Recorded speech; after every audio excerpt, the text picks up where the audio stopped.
Hello. Good afternoon. How are you? How's your week been? It's Friday afternoon and I'm really recording this video quite late, but I've been procrastinating as you do. But here I am. You know why I think we procrastinate? I'm just going to get right into it. Part of it is definitely fear of failure. Here we go. Like the video is just sliding down on my thing. I think part of the reason we procrastinate what we should actually do is because the things that are important, we're afraid of failing at and disappointing ourselves and disappointing others. So ultimately, I think deep down, YouTube is quite important to me, making these videos for you, honoring my commitments, and that makes it scary. It makes it scary that I won't do it perfectly right, that I may not have an amazing video, that I may not know what to say or how to say it well. So we just push it forward and procrastinate, but that's okay. I'm here now. The topic of today's video is why we should all be minding our own business. Yes.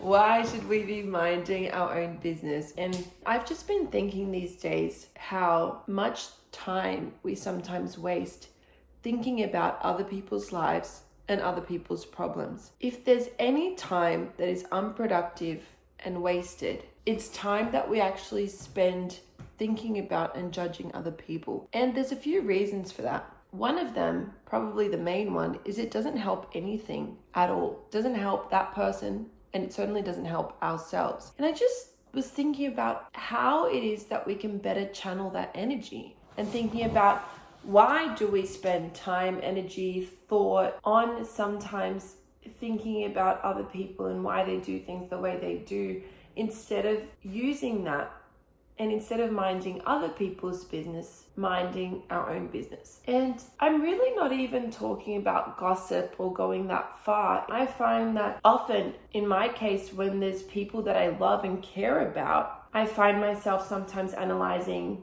their dramas, because I want to help them. I feel like I have some kind of knowledge that can help them be better or get better in some area of their life. So it's actually often a good motivation. I am caring for these people. I want them to succeed. I want them to win over whatever it is that they're struggling with. And the problem with that I've found is that usually it doesn't work because people are not always ready for whatever reason to look into their issues or dramas or whatever it is. They may not have the desire to fix that stuff. They may not have the desire right now. But 2, I've got my own problems.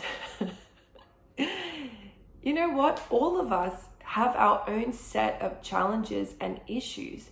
And the truth is, our first responsibility in life is actually to sort out our own drama, sort out any of our own issues, any of our own difficulties. And if and when we've actually sorted that out, that is the best place we can be in to help anybody else. And we probably won't even have to suggest options, because when people get around someone whose life is flourishing, they seek out help and they actually ask for suggestions and they say, I'm struggling with this, I'm struggling with that, can you help me? So I was thinking about this concept, how the best way to help someone else is actually to help yourself. The best way to inspire people to change and to live higher lives and to live their best calling and live to their full potential is by actually modeling that, by ourselves fulfilling our own potential, ourselves living our best lives, ourselves beating our own issues and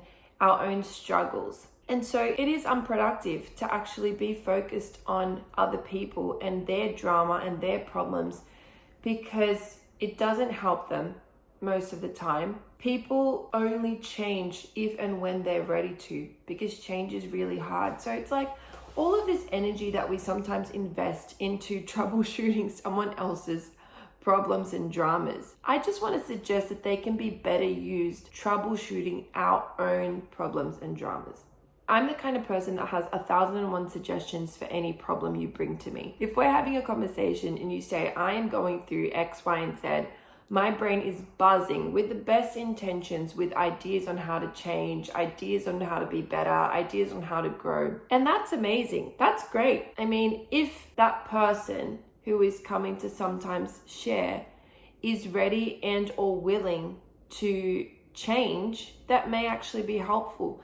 But my experience has been that most of the time, hear me, not always, but 99% of the time, just because someone is expressing their dissatisfaction about a particular area in their life, that does not mean that they are wanting to change. It does not mean that they are willing to put the effort in to actually turn that around, which is an illusion that I used to hold. I used to think when someone said, oh my gosh, Deborah, I'm struggling with this and I have this problem. I used to think that that meant I want a solution and I am willing to do what it takes to actually resolve this. But maturity and adulting and talking to people and seeing this happen multiple times has actually taught me that often that is not the case. Oftentimes people just want to express their dissatisfaction. Oftentimes they just want to rant, they want to get it off their chest. But just because you are complaining about something does not actually equal you want to change or are willing to pay the price necessary to change. And that is such a mind-blowing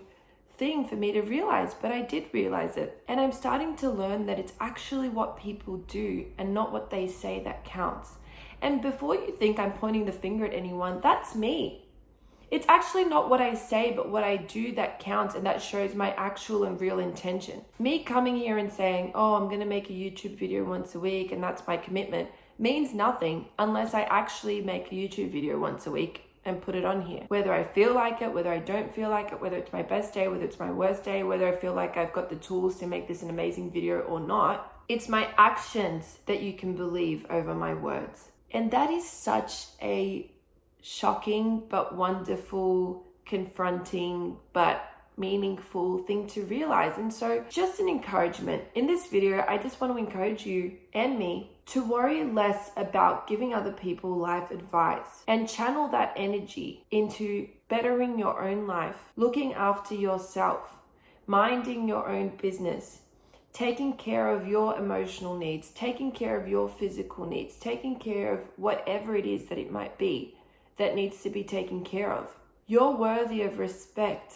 You're worthy of care. You're actually worthy of treating yourself really well. How can you expect others to treat you well if you don't even afford yourself that respect? So those are kind of my thoughts around that.